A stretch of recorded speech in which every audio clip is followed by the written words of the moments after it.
Welcome back, everybody, to Empyrion Galactic Survival on version 1.1. I am anoldguygaming, and this is the Getting Started in Empyrion tutorial series. I decided to go ahead and just start the next episode. It's only been a couple of seconds since I left you in the last episode, as a matter of fact, and we're going to just go ahead and go on that trip now. I'm not going to show the entire thing on camera, but I will probably just show like little excerpts of you know, our little trip that we're going to do here. So what we're doing, and we just got credit for another predator kill by killing that guy, by the way, so now we're 5 of 10 in the upper right hand corner.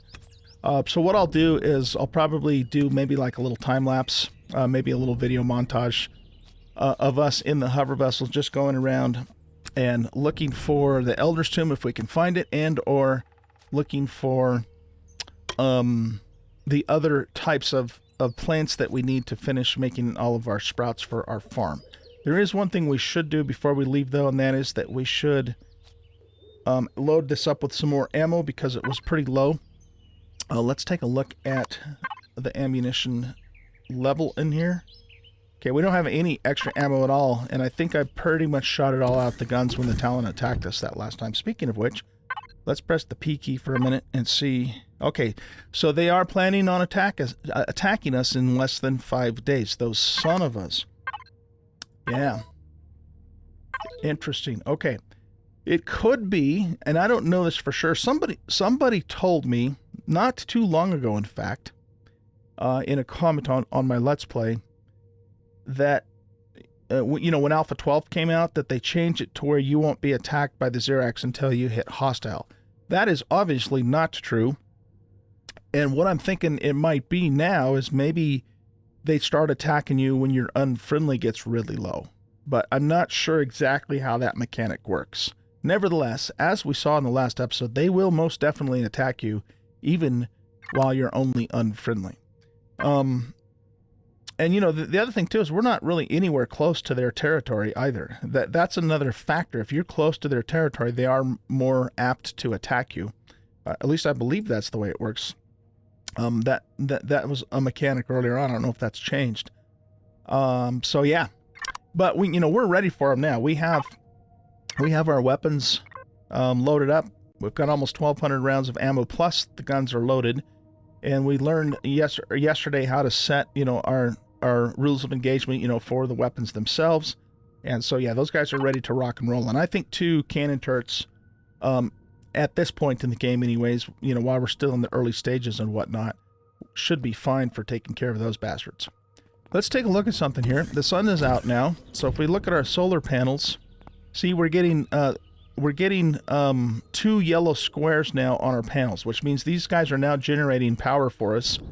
And you know, I fully expect, because the fact that, you know, we're going to have an average of 4 squares here, that these will also, you know, turn to 4 squares as the sun rises higher in the sky. If we look in our P menu and we go to statistics, well, there's two places you can go. If you just look on the main tab, you will see the you can look at your battery here. Okay, so it'll start to show you what percentage your battery starts to fill up. Now here's how this works. When you start to trickle solar power into the base will start using that solar power, and it will use less of the fuel power. This power, you know, generated by the fuel.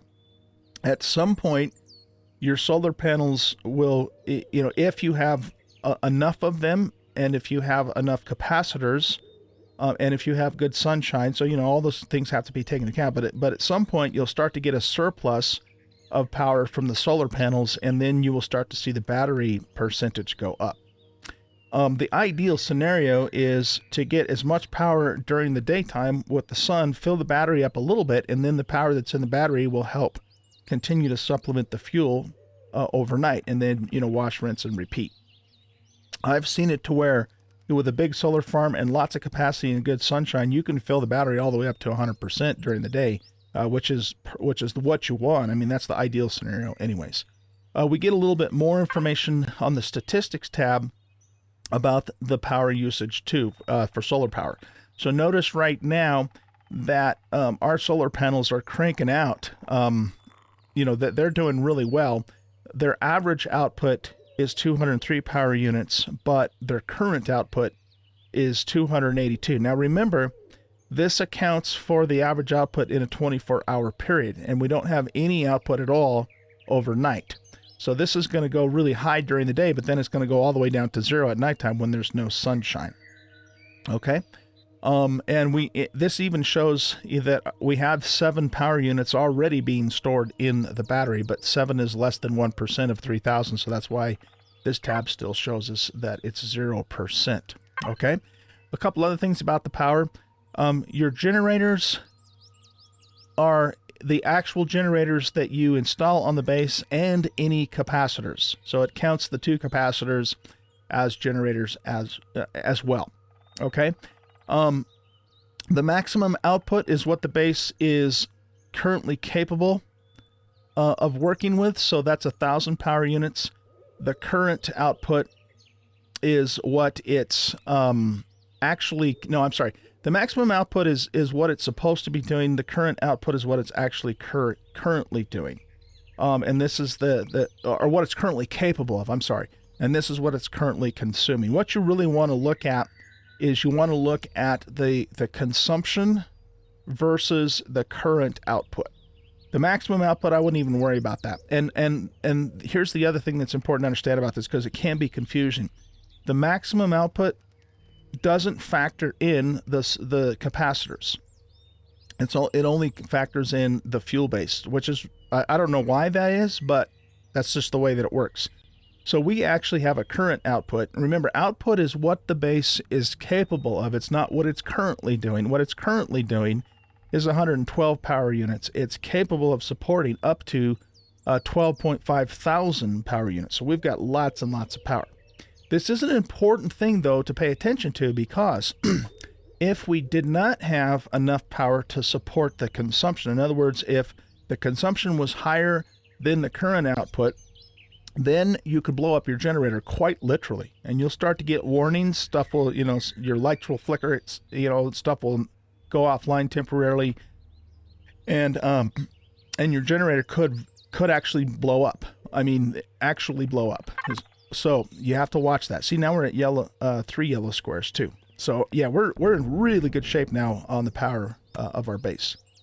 Okay, none of our stuff has spawned back in, so we can definitely say, without a shadow of a doubt, that in version 1.1, stuff does not respawn. Destructible resources do not respawn. Okay, cool. All right, so let's go ahead and... Man, the crickets are all over the place. We have 3 more kills to do, and then we'll meet our quest for the Talon.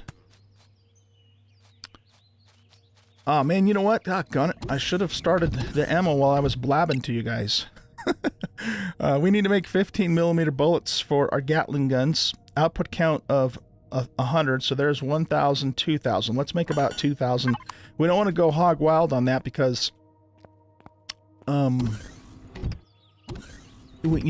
well, actually, that's right. We added the extensions here. So we have a lot more capacity, but we still have to be mindful of the weight, though, too, on our little hover bike. It's still not going to be capable of holding a lot of weight, but it definitely has a lot more volume capacity now because of the extensions we added a couple of episodes ago.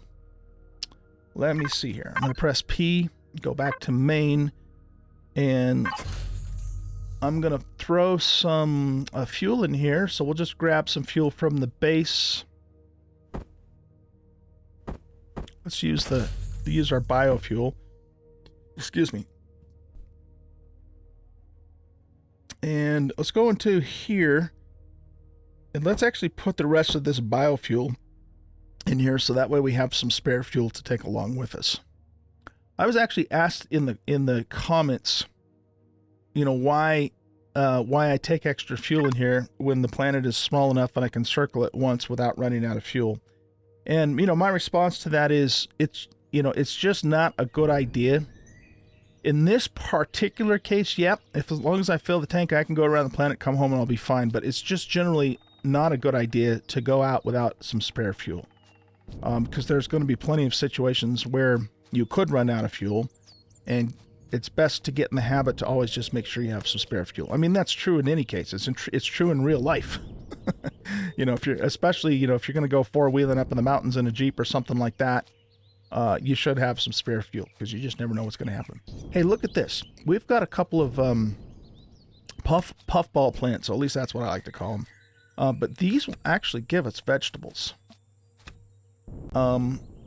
These will give us herbal leaves. Hey, look, there's some copper. The vegetables are what we're looking for to make our pumpkin plants. And, you know, we're going to get a bunch of those from the tomatoes when they ripen. But, you know, we got a couple extra freebies here, so why not grab them, right? It's something chasing me. Do we have a teller pod after us that I didn't see?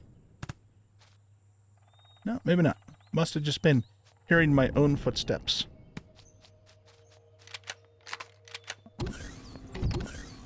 Are these ripe yet? Nope, they're still growing. It'll take a little bit longer.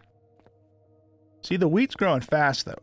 So there is definitely something to be said for, you know, fast-growing crops. If you're going to be around to pick them, then it does make more sense to have the fast-growing crops, especially early on. All right, let's put these in here. That gives us 3 vegetables. Is that enough to make a pumpkin sprout?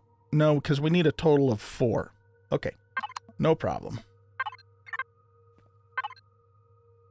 Let's put that in there. I'm going to get my medical stuff back down on my toolbar.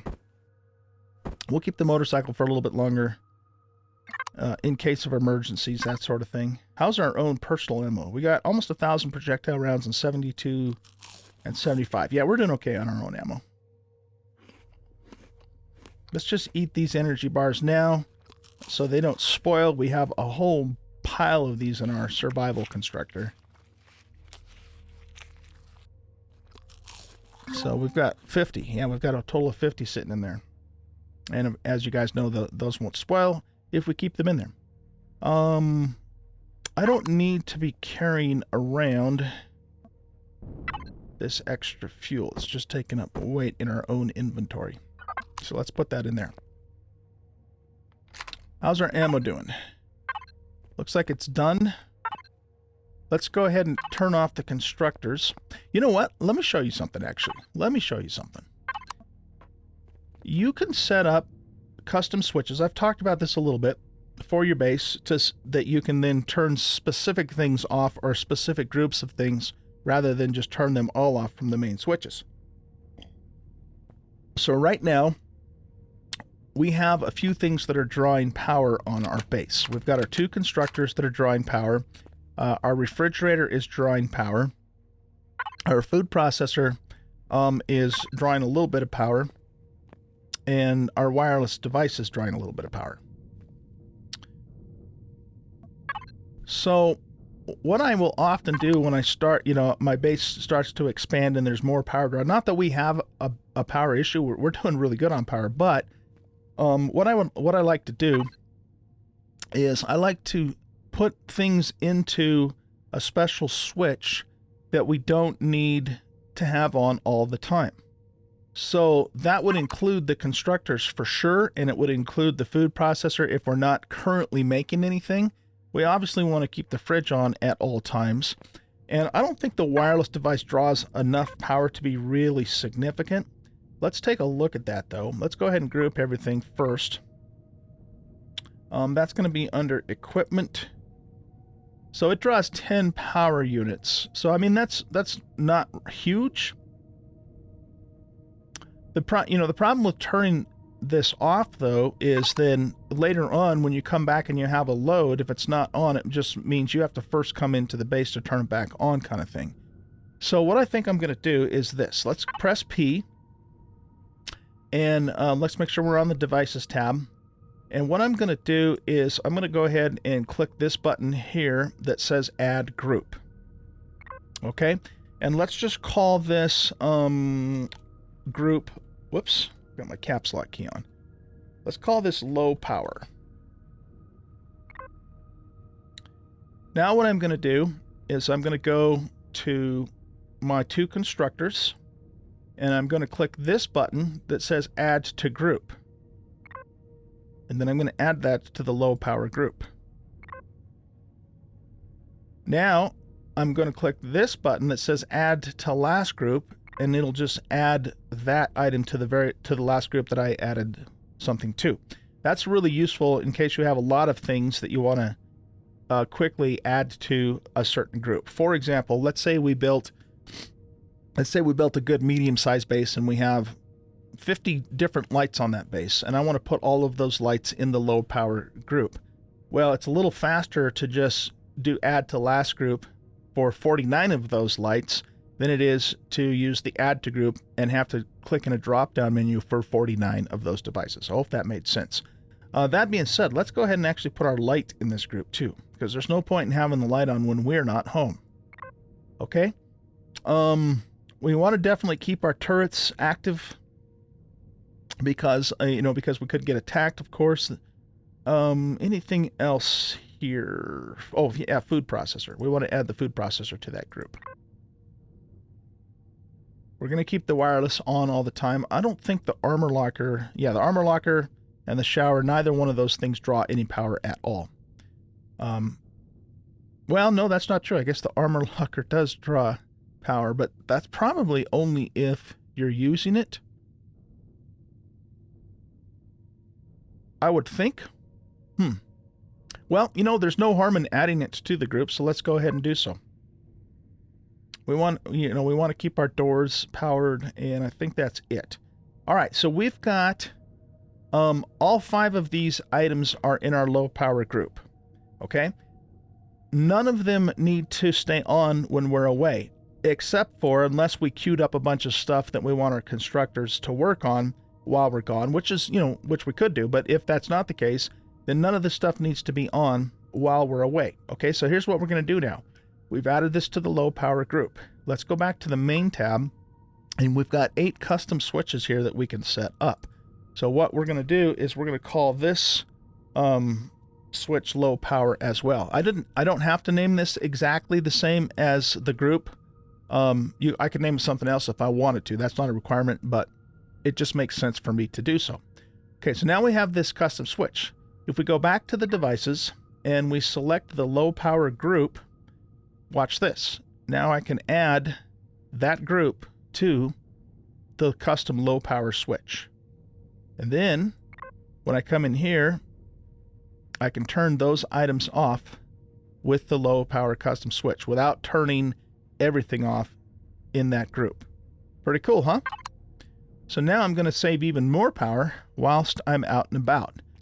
You might be thinking, okay, but what if I do, in fact, want to be making something in this constructor while I'm away? Well, in that case, what you do is you turn everything off with your low power switch. And by the way, notice that right now our consumption is here. Let's go here because we'll be able to see it a little better. Our consumption right now is 112 power units. If we cut this off, now we're down to 66, so we cut it almost in half. Well, actually, we cut it exactly in half. Funny how that worked, right? By turning all that stuff off, okay? And we're conserving power. Another benefit of doing that, of course, is our battery is now going to fill up more quickly too because there's less draw overall on the base. So really useful to do that. But if I want something to be cooking up in this constructor while I'm gone, all I have to do is go to this constructor and turn it individually back on and then have it do whatever it's going to do. Now, of course, when it's done, it isn't going to turn off. I'm trying to think if it's possible to... I think, and I'm not going to show this to you because I would have to work it out myself and it would take too long, but I think it's possible that you might be able to put this on a timer switch and have it automatically turn off after a certain amount of time goes away.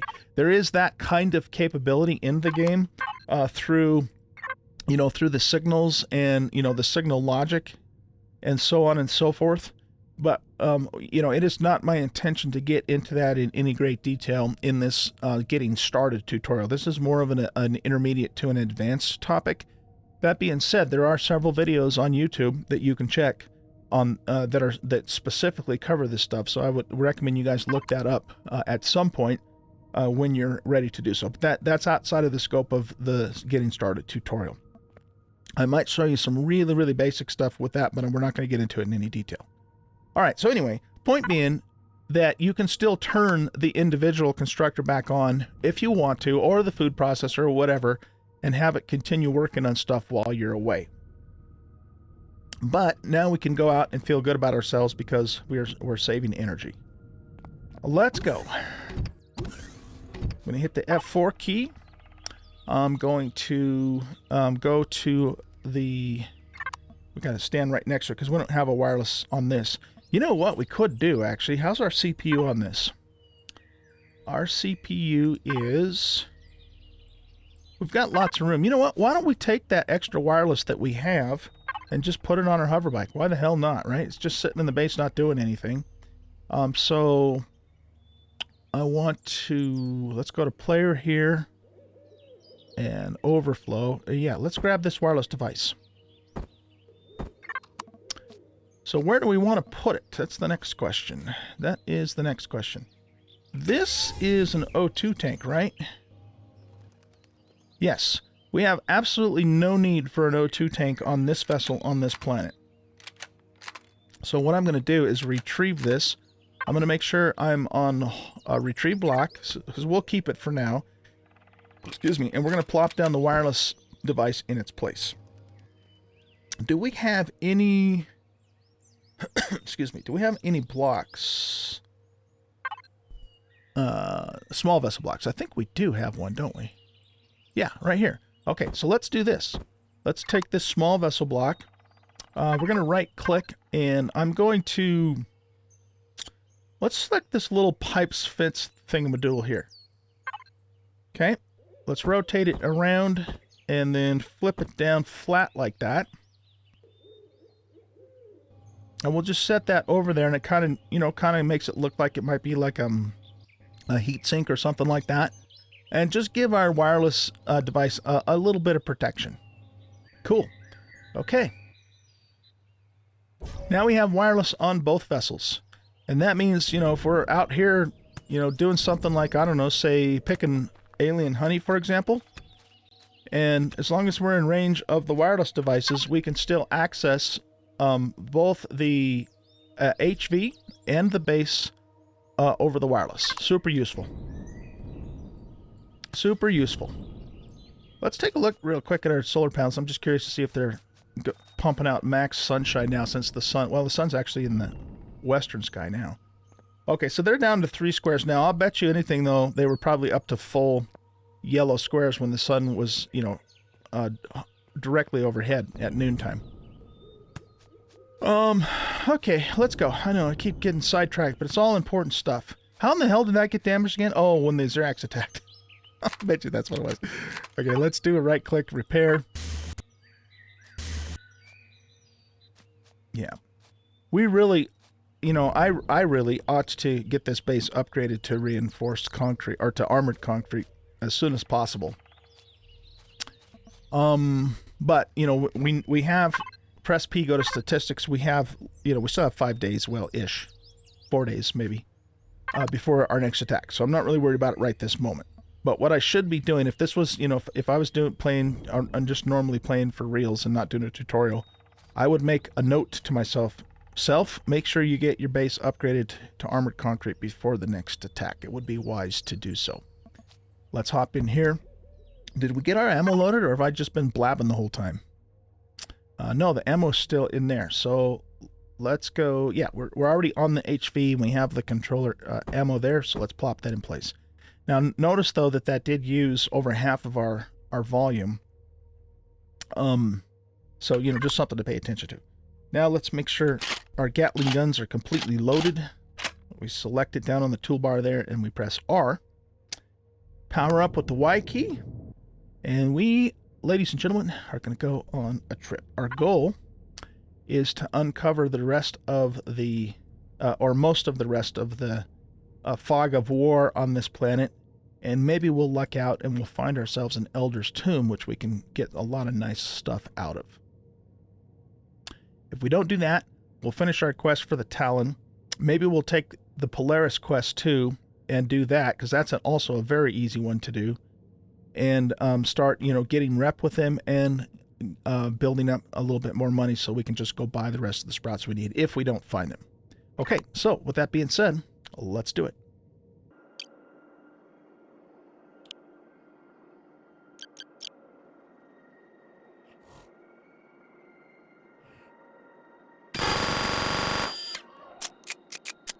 I guess the Talon don't consider this guy a predator. He sure looks like one to me.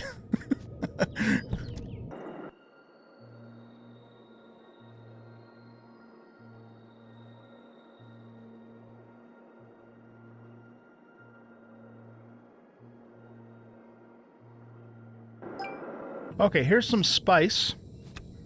So we're going to pick that because spice is one of the 4 items that we need to manufacture rations. So we'll pick those. You know what? Let's grab those. Let's go ahead and grab these mushrooms too, because we need those for a couple of medical items and a couple of dishes as well. Probably should have put a refrigerator on here. Didn't think about that. But as long as we get back, you know, we're not too out for too long, we should be able to get them back before they spoil. Ah, excellent. Okay, so all these puffballs are going to give us vegetables. Not that we need them desperately now that we'll have the tomatoes ripe by the time we get back, but we'll pick them anyway. Hey, look at that, Triceratops. I think the game actually refers to those as Spinosaurus, even though that's extremely inaccurate, but whatever. The early version of this game, you know, used the dinosaurs almost as placeholder creatures. And, you know, they didn't start adding some of the actual, you know, alien-looking dudes until, you know, later alphas. And they still have, you know, the raptors and the triceratops in the game. I don't know if they're planning on keeping them in permanently or if they will eventually also replace them. Not really sure.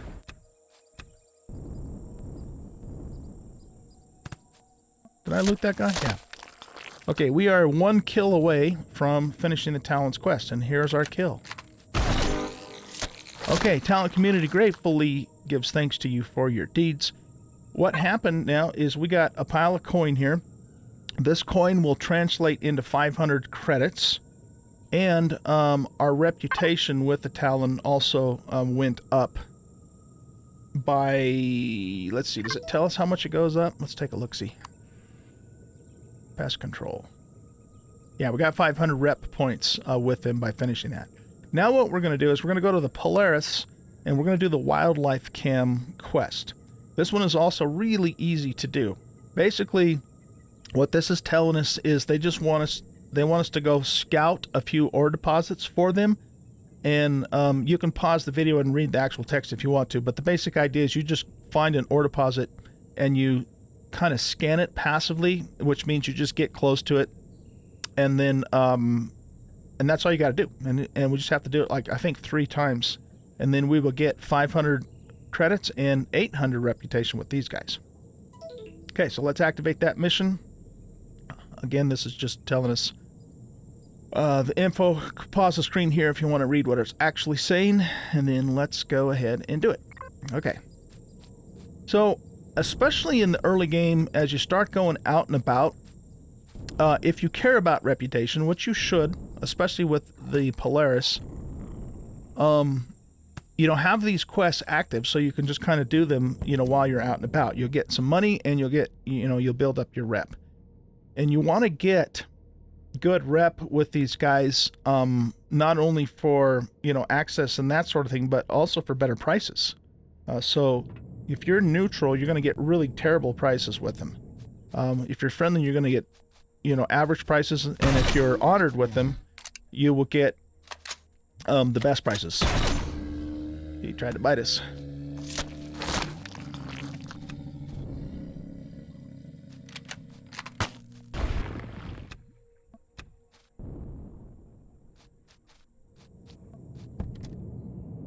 Okay, let's see. Where are we at? You know what I think I'm going to do, you guys? I think I'm going to go back to the base. And let's actually put a refrigerator on here. Because otherwise, you know, we're going to be out and about, do our thing, and most of these things that we're picking are probably going to spoil on us. So let me just go do that real quick.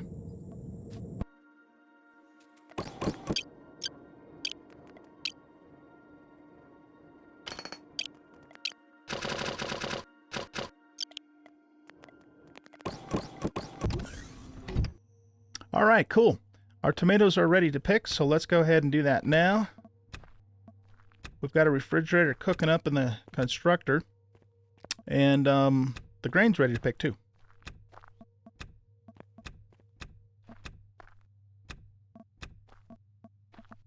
Corn is still growing.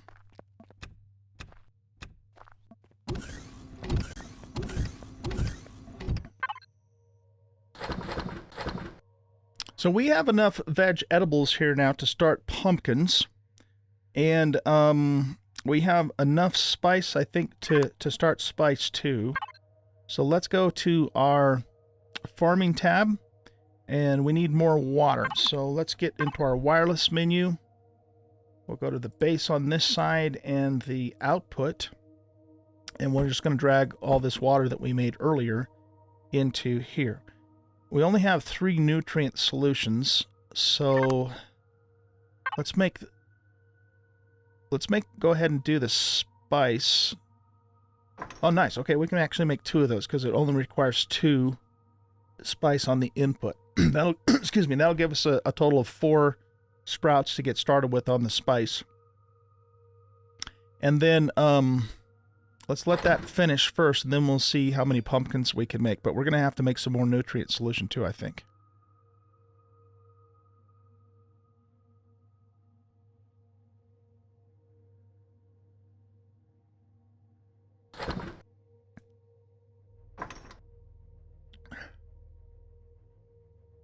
Okay, so that'll give us a total of 6. Oh, you know what? Actually, it'll go ahead and make the nutrient solution it needs for us, because I have all the ingredients in here. Okay, cool. Let's put this on our toolbar, and we're going to go plant our spice.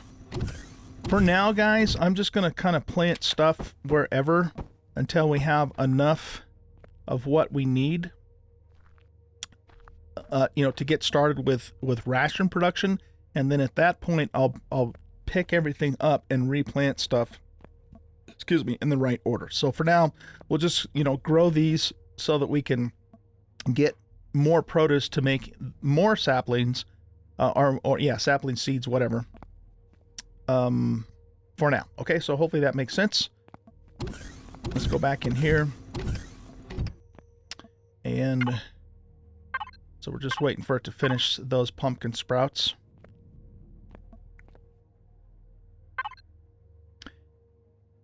So the 2 things that we're going to probably end up having to buy from the Talon or the Polaris are fruit and buds. Because we have 1 bud. I don't know where I picked that. How many buds do you need to make a sapling? 2.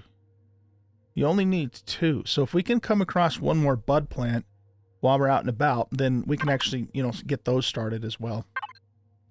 Okay, let's go ahead and grab these pumpkin sprouts here. Now, we've got a bunch of grain in here. Excuse me, grain in here. And I'm going to go ahead and start. We can actually make meat burgers now. So, let me think about this for a minute. If we make the meat burgers, we got meat there. I think you need raw meat for that. It'll use plant protein, which can be created from vegetables, to make like the cheese and all the other stuff, and then we have the grain for the bread and the meat for the actual meat of the burger. I need to think about this for a second, though. Why don't we've got 6 pumpkin plants. We should get all of those planted. Let's plop these down now.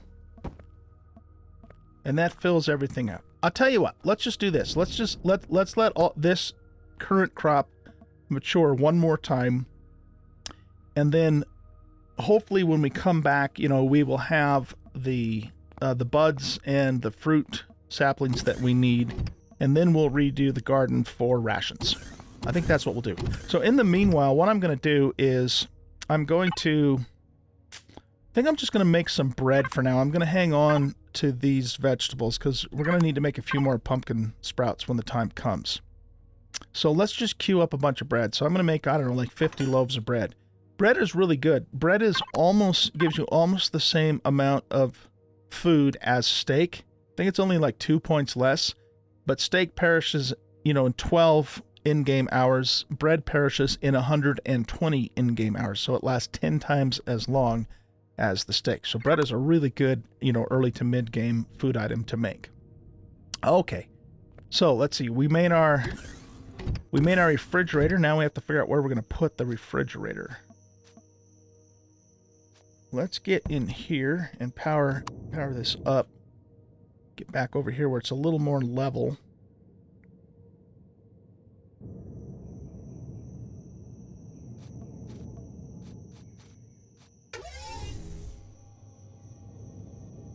Can we get underneath here? I don't think we can. Oh, we can. Okay. Why don't we pop the fridge in right here?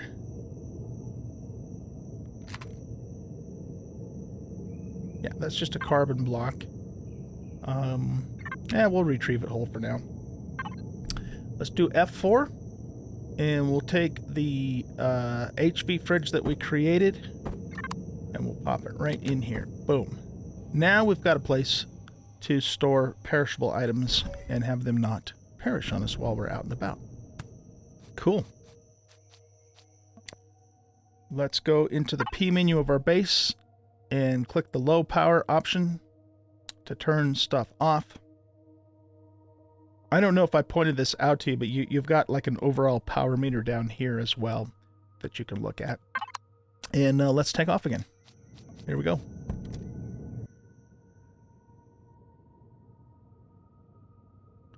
So we're going to do the quest for the Talon. When you do a quest in the game, it will place a flag on where it wants you to go. And in this case, and so, you know, that being the case too, be kind of careful about using the flag icon like I did here. I'm going to actually change that. And the reason for that is because you might get it confused with, so we change it to the push pin, with the quest. So the quest will always use a flag to tell you where it wants you to go to do whatever that quest wants you to do. In this case, the Polaris wants us to scout this copper deposit, okay? So what we're going to do is we're going to go there first, especially since it's just right over here.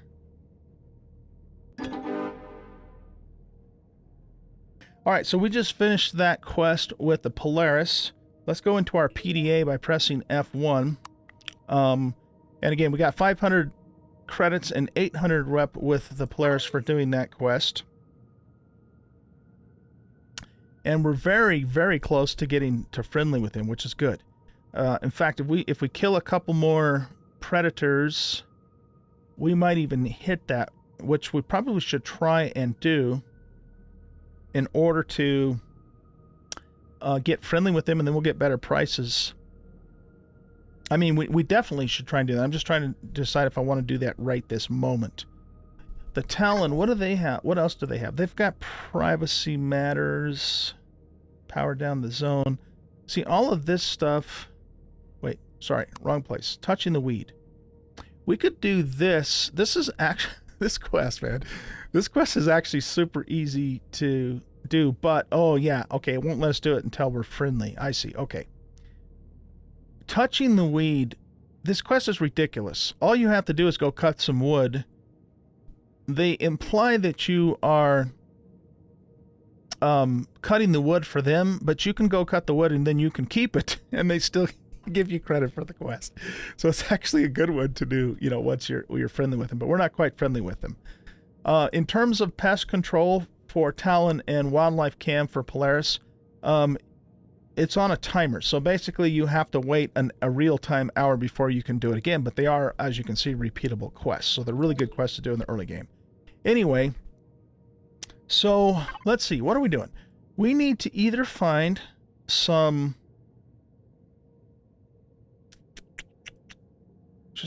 Something just occurred to me. We should probably go back to the base one more time and build ourselves an ATM machine so we can deposit our credits. Because I don't know for sure if the Talon will accept our ATM cards that we got from the Polaris. They might, but I just don't know for sure. And it's not a bad idea to build an ATM machine anyway. So if we go to here, well, actually, I think we're going to need to learn that. So let's press F3 and go to base. Here we go. So this is the ATM machine. You have to be level 10 to learn it. So let's do that. And then let's make it in our constructor under base and ATM. You will also find these in, you know, like the trading stations, the Polaris trading stations. I don't know if the Talon have any of these, because the Talon are kind of, we'll say quasi-primitives, and that's all I'm going to say, because I don't want to spoil, you know, anything on the storyline for you guys. But all that to say, I'm not 100% sure the Talon will have an ATM machine. And so we're just going to make one ourselves, so that way we can deposit our credits, and then we have them to spend.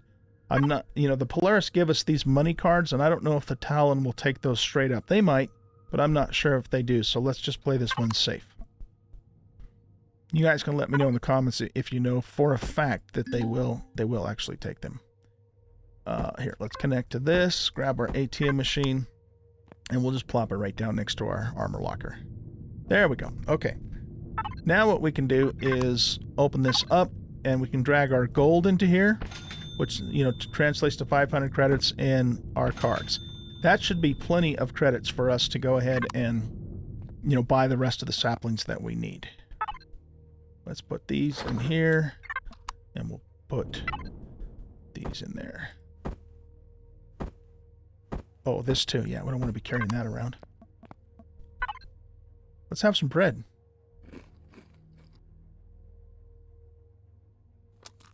You have to eat a lot more of it, but it's cheap to make and it lasts a very long time. In fact, you know what we could do? Let's actually take that with us. We could store it in our refrigerator. In our HV refrigerator, that is. And just have a little bit of spare food. Oh boy. Okay, so now we can go. We've done both of the two quests that we can do for the Talon and the Polaris. We have to wait another hour. So we can't do anything more with that. So we're just going to do some exploring now and see if we can luck out and find ourselves an Elder's Tomb. Uncover the rest of the planet. I'm going to continue to pick, you know, the other produce that we need. So let's just connect directly to the fridge. Another reason why it was a good move for us to make the, you know, the wireless device for the hover vessel. And let's just go uncover some more of the planet. Oh, you know what? These are called akua berries.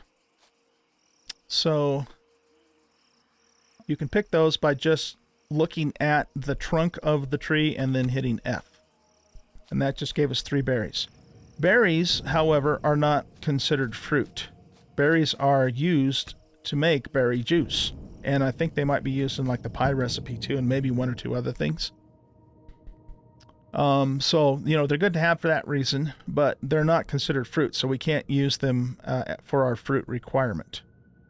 Let's go ahead and grab some more sweetener too. We will plant 1 or 2 crops of, or plots rather, of sweetener, and probably 1 or 2 of mushrooms as well. I'm not going to grab the copper for now.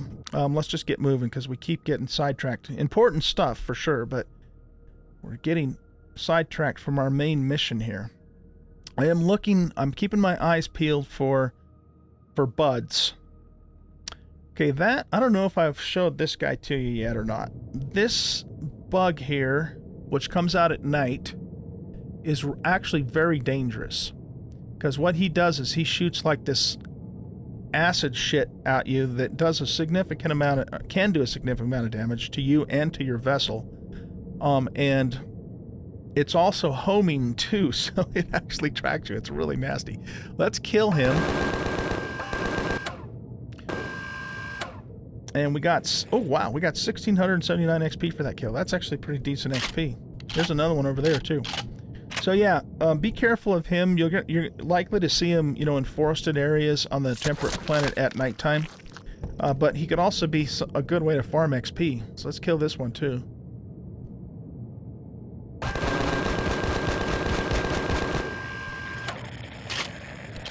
These guys used to shoot, like, you know, the little plasma stuff out of their butt. So we used to call them butt bugs, but they changed it to where they shoot it out of their mouth now. Kind of weird.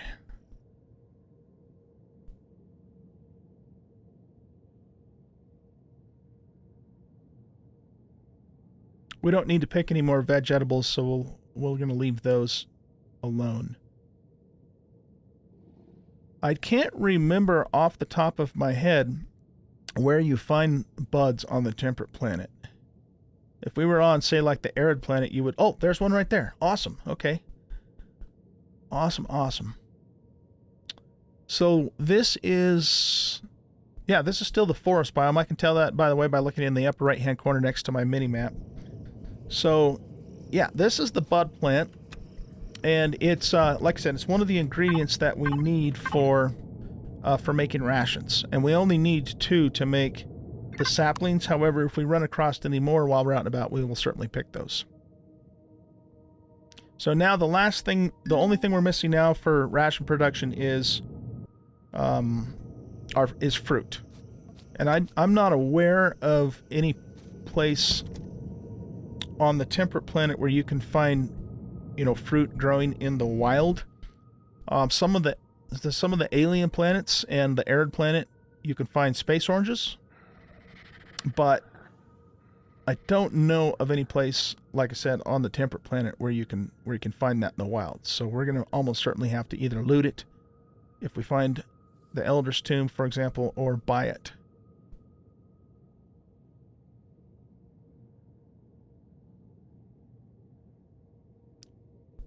That was a sweetener plant, yeah.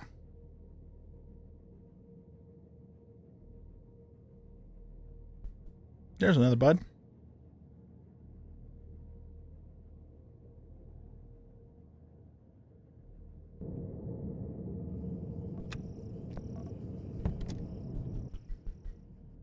I don't know if I mentioned this to you guys or not, but when you get into higher elevations, the temperature will change accordingly. So even on the temperate planet, if you're up on a high mountain, it can get cold. Look in the upper right-hand corner. Notice that the outside temperature is 48 degrees Fahrenheit. So it's actually pretty chilly up here, especially because it's nighttime. Keep in mind, and we have covered this, but keep in mind that, you know, you want to pay attention to the temperature, the comfort zone temperature of your suit, both cold and hot, depending upon where you are. So our suit will keep us protected up to 41 degrees Fahrenheit, so we're still okay here. But if we go... Does it change, you know, just even going this much higher? Blip. See, now it's 46 degrees up on this peak here. And, you know, the way the game works, even a change in just a couple of meters can make a difference in the temperature. So just be aware of that. It's not a problem for us, but it's a mechanic that you do need to be aware of. Particularly, you know, if you're in high places like the mountains and that sort of thing. Are we... oh, yeah, we need to go this way.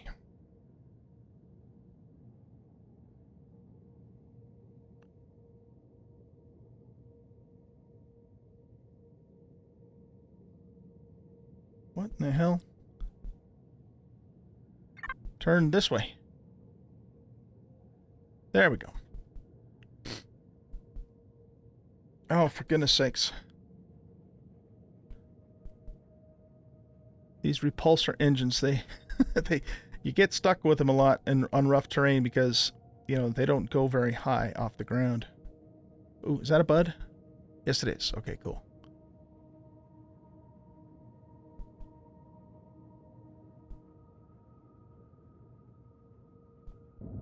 We are a little bit front heavy again, too.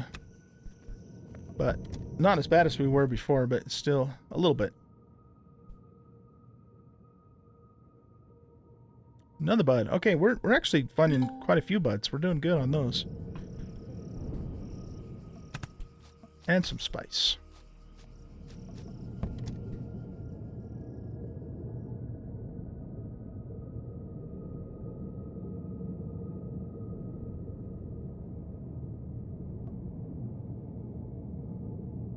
All right, well, here is here.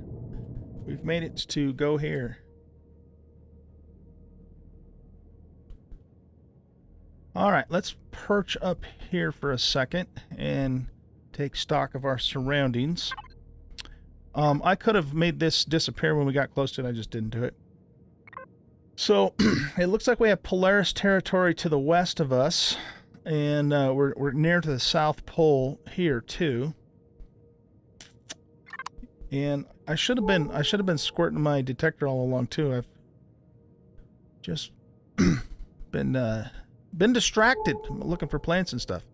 Yeah, it's always a good idea, guys, obviously, you know, to work your detector when you go into new territory, because it's going to pinpoint resources and POIs and things like that.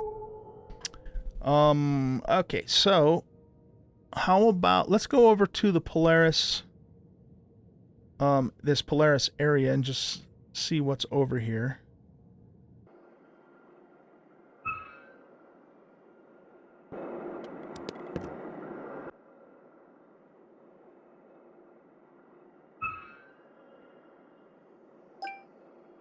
This is a pretty decent sized Polaris community here. Right next to the South Pole, or I should say the Antarctic Circle, if it's even appropriate to use that term on a planet that's not Earth, I don't know. Oh, another Promethium deposit. Look at that. Awesome. We're just a tick away from being friendly with this, guys, and once we become friendly, then we can mine this, and we won't take any rep hit at all. And it's a medium deposit, too. Wow. That's awesome. So we found 2 medium deposits on this planet, and there's two more deposits overall, but medium deposits have a decent amount of promethium in them, so that's really good to know that we have access to that stuff. So Polaris habitat, that's just... I don't think there's anybody in here. You know what, though, now that I think about it, if we can find the Polaris... they should have like a farm building in one of their places. Let's not pick that because we're still... Wait, are we friendly with them now? What do we want? We want factions. Yeah, we're just... we just need to kill like a couple more predators.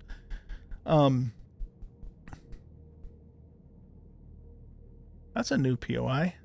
I've never seen it before. It looks cool. What was I saying? I can't remember. I don't remember what I was saying. What we need to do is... Oh, shit! Well, there's our predator. Didn't even see... Oh, shit! Get in there quick! Alright. Come here, you bastards. Alright, we just hit friendly with Polaris. It's exactly what we needed to have happen. Even though it scared the bejesus out of me, but that's okay. Get over here. I don't want to fire on their building. Bastard.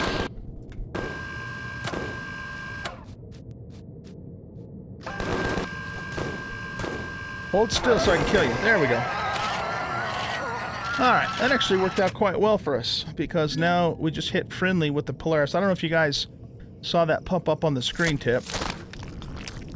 But we can now pick plants on their land, we can kill critters, we can mine stuff, and we get better prices, which is the most important thing. Because we're, excuse me, because we're friendly. Man, something in my throat. Okay, so they actually have a building. I don't know if it's in this settlement or another one. that will have like a farm in it. I think it's actually, it might even be called a farm, but I'm not 100% sure. And I think we can actually purchase sprouts inside that farm POI. It's a refinery.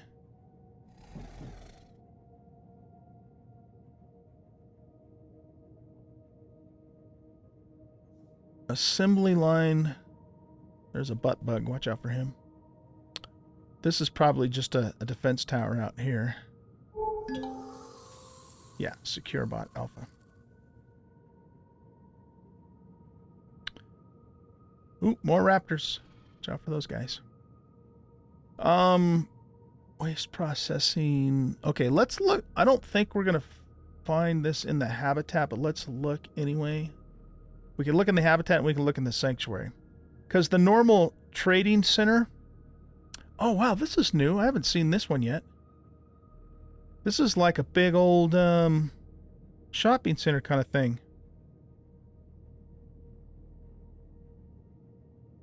Oh, I like this. This is cool. Let's check this place out. They might actually have a seedling vendor here.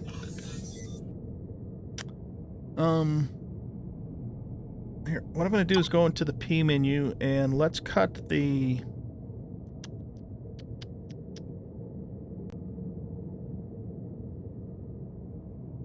Well, we need to keep the power on because of the fridge. So let's turn the lights and the turrets.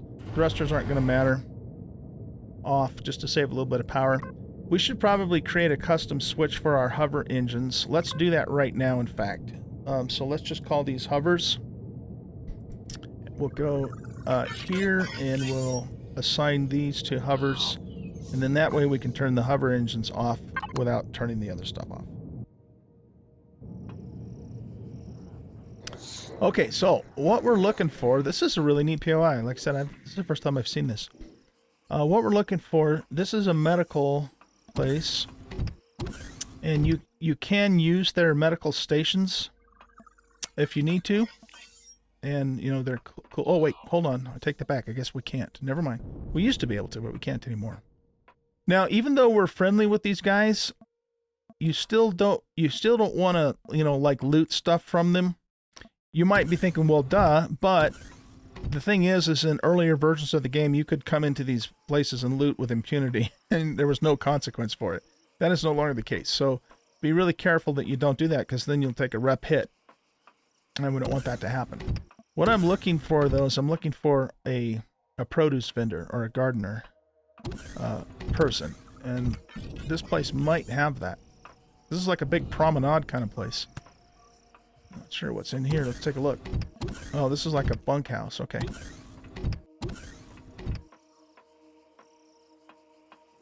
Probably the same thing. Oh, that one doesn't open for us. Interesting.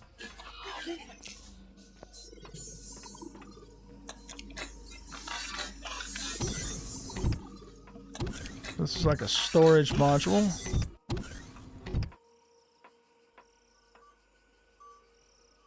That's their power plant there. The Polaris, by the way, is made up of different species. So, you know, you can have Polaris humans, you can have Polaris aliens.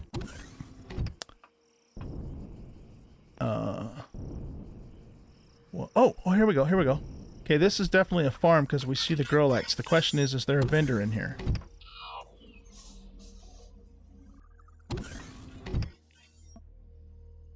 No, I don't see one.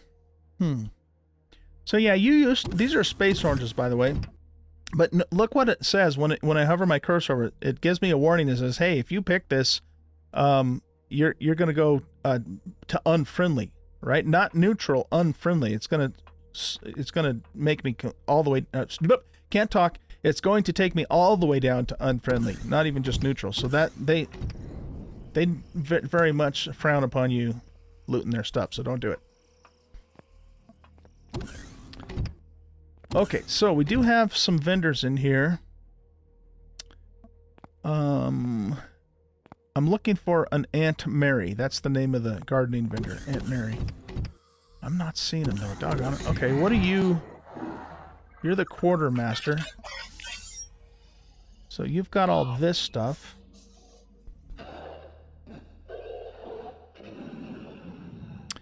We could earn enough money to buy some medium armor from them if we wanted to, but we'll probably find that in some loot at some point. Yeah, see, none of these guys are going to sell produce.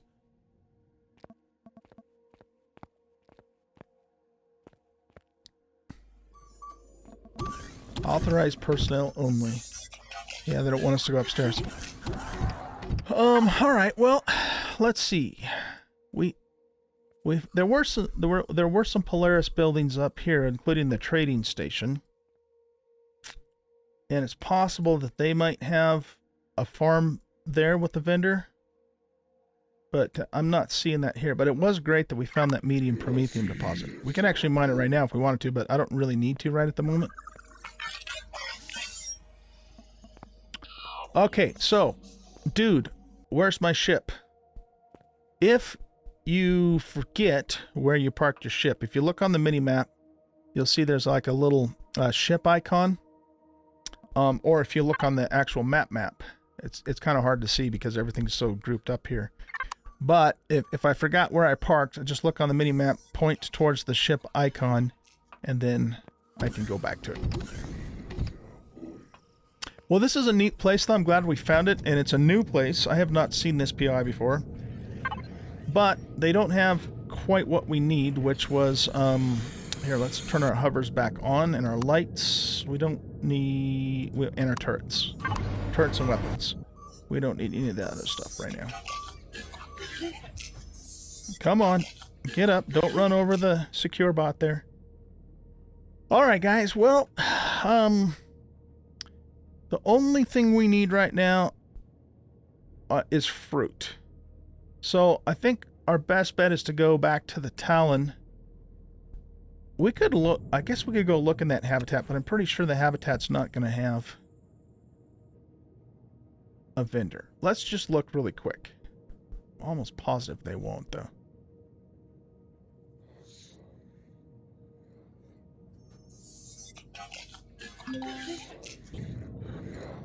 Just going to leave that running because we're not going to be in here for very long.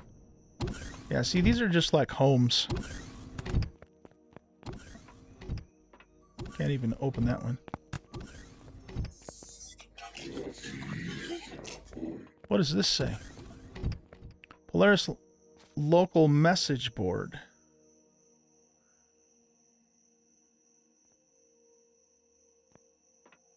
That's kind of cool. All right. I'm not going to read this, but if you guys are interested in reading it right now, go ahead and pause the screen. I might come back and read that later, though. Okay, well, yeah, I'm not seeing Aunt Mary over here either.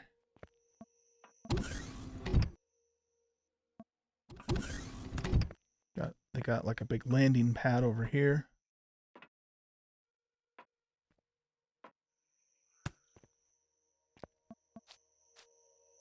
That door's locked.